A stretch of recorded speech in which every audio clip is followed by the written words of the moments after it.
All right, y'all. So got a little topic that I want to get off my chest. And some of y'all might delete me for this, block me for this, cuss me out. Guess what? I'm prepared for that because of the nature of the topic.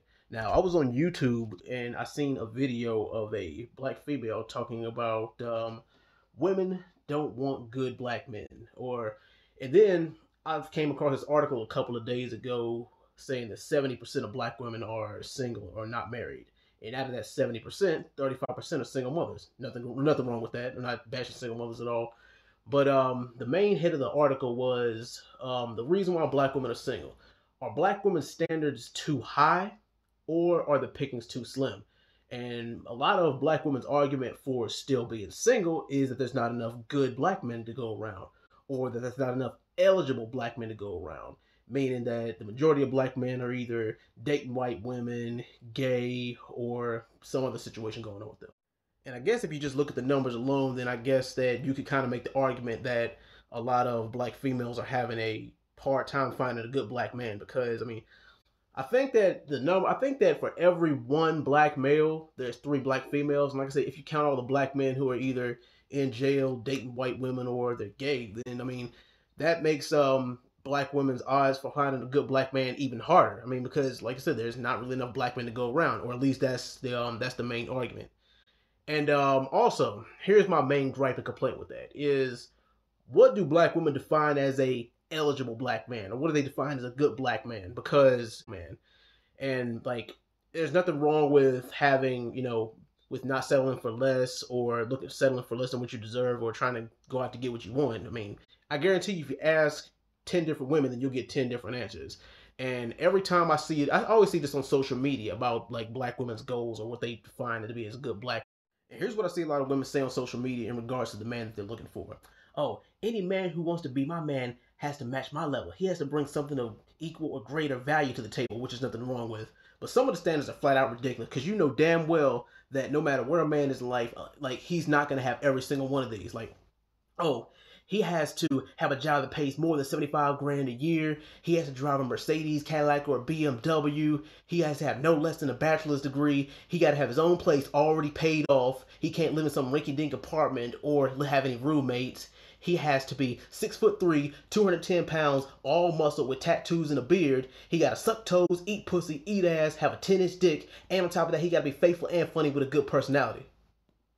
And y'all, we us men hear that shit and we be scratching our heads like, you really think that you're gonna get all that? And the thing is, you ask for all this shit, but what the hell do you bring to the table? And in the meanwhile, you end up with a guy with little to none of those qualities. And let's just say like there's a guy who who has all the majority of the qualities you look for. Let's just say that he's educated, got his own car, got his own place, has no kids, and good personality, funny, and all that. But a lot of the times he will end up getting dismissed because you don't find him physically attractive. And let's just say, like, this is just an example. Let's just say that there's a dude named Tyrone, right? Now, Tyrone ain't shit, right? Tyrone has no job, no car, no real education, can't stay out of jail, can't stay off drugs, and got 5 kids by 5 baby mamas. But yet girls will put up with Tyrone's bullshit just because he's that 6 foot nigga with the beard and the muscles and the tattoos. And I never understood why. It seems like females throw pussy at dudes like that, and I don't get it. And the guy who has his shit together is the one who has to work hard and put through the extra effort just to even get near her. And what I'm about to tell y'all drives me up a freaking wall because these right here are the main two reasons why a lot of women can't find the man of their dreams or why they end up being single and lonely. Because y'all never believe that it's your fault. You never believe that you're the problem. Y'all always say, "Oh man, don't worry about it. Nothing you're doing is wrong. It's all him. You just have the right man just haven't came along yet." Number one is y'all watch too much TV, movies, and y'all pay too much attention to social media, and y'all believe that every time a relationship fails or doesn't work out for whatever reason. And the second reason, this is the most important one, is because y'all still believe in that Disney Prince Charming fairy tale bullshit that y'all been getting fed ever since y'all was little girls. Y'all truly believe, oh, if you're just sitting waiting, you're patient long enough, then the right man will come along and sweep you off your feet and you can live happily ever after. Like, do y'all really believe that? Stop believing that. Y'all really believe that a dude that's wearing a red cape and riding in on a white horse is gonna come and save you. Y'all really believe that Superman's gonna come crash through y'all's roof and carry y'all off into the sunset when life don't work that way. Like, come on, a lot of the expectations are unrealistic. Like, sitting on your ass and waiting on somebody like Omari Hardwick or Michael B. Jordan or Chris Brown or Trey Songz, August Alsina, that shit's unrealistic. Like, stop waiting for that dude. And the thing is, if you keep on curving every dude who comes across your path just because they're missing one of the two qualities that you look for, then guess what? You're gonna be 65 years old, sitting in front of a TV, watching Lifetime, eating a tub of ice cream, not married, no ring on your finger, and all your kids are grown up and out of the house, and they're in marriages and relationships of their own. Do y'all see how this shit works out? And don't get me wrong, because men are not innocent either. Are men perfect? No. Do men have some shit that they need to work on? Exactly, absolutely. The thing is that men, I get on women for having, for having unrealistic standards. But the thing is, men need to have their standards set up too. Men do need to get their shit together, and they need to stop settling for pussy and stop settling for sex as just the bare minimum. The thing is, the more that men do that, then the more high quality of a woman that they'll find.